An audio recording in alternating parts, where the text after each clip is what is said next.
रामाला अनन्य भावे शरण जा. प्रपंचात देवाची आवश्यकता आहे हे सांगायला नको. प्रत्येकाने आपापल्या परिस्थितीचा अनुभव जर पाहिला तर त्याला खचितच असे आढळून येईल की आपले हे वैभव केवळ रामाच्या कृपेचेच आहे. जो काही पैसा अडका मान मरातब मिळतो आहे तो सर्व भगवंताच्या कृपेमुळेच आहे हे प्रत्येक जण जाणून आहे. म्हणून जे जे कर्म आपल्या हातून घडत असते ते त्याच्याच सत्तेचे होत असते. त्याची खात्री बाळगून कोणत्याही बऱ्या वाईट कर्माचा अभिमान धरू नका किंवा खेदही करू नका.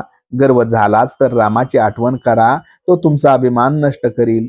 नफ्याच्या वेळी अभिमान उत्पन्न होतो, तोट्याच्या वेळी दैव आठवते. म्हणून दोन्ही प्रसंगी अभिमान नसावा. माझे करते पण मेल्याशिवाय भगवंत प्रसन्न होणार नाही. प्रत्येक कर्माचे पहिली वेळी त्याचे स्मरण करूया. राम करता म्हणेल तो सुखी, मी करता म्हणेल तो दुःखी. लहान मुलाप्रमाणे निराभिमान असावे. रामाला सर्व समर्पण करू आणि समाधान मानून घेऊ. रामाला शरण जावे आणि मजेने असावे. आनंदाने संसार करावा. तुझ्या नामस्मरणाची गोडी दे हेच मागावे. प्रत्येक गोष्ट भगवंताच्या इच्छेने होत आहे हे समजून समाधानात राहा. वाईटाबद्दल कंटाळा किंवा सुखाबद्दल आसक्ती नको. असे वागल्याने हवे नको पण नाहीसे होते आणि अहमपणाला जागाच उरत नाही. तेव्हा आता एक करा, रामाला अनन्य भावे शरण जा. रामा तू ठेवशील त्यात आनंद मानीन अशी त्याची चरणी मस्तक ठेवून प्रार्थना करा. तो तुम्हाला मदत करायला सदैव तयार आहे. आपण अभिमानामुळे मदतीकरिता हातच पुढे करीत नाही आणि त्याला तो करणार काय. तुम्हाला खरोखर परमेश्वराजवळ काय पाहिजे ते मागा, तो तुम्हाला खचित देईल. पण जे मागाल ते मात्र हिताचे मागा.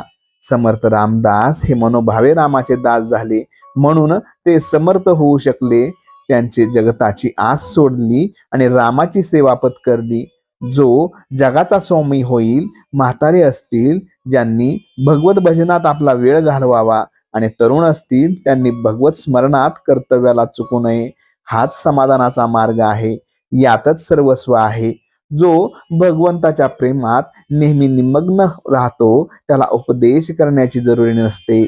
भगवंताने गोपींना उपदेश केल्याचे ऐकिवात नाही. त्या सदैव त्यांच्या प्रेमातच रंगून गेल्या होत्या. भगवंताचे प्रेम एक, त्याच्याच नामाने साधेल. म्हणून नेहमी भगवंताच्या नामात राहून आनंदात आयुष्य घालवा. भगवंत कृपा करील हाच माझा आशीर्वाद आहे.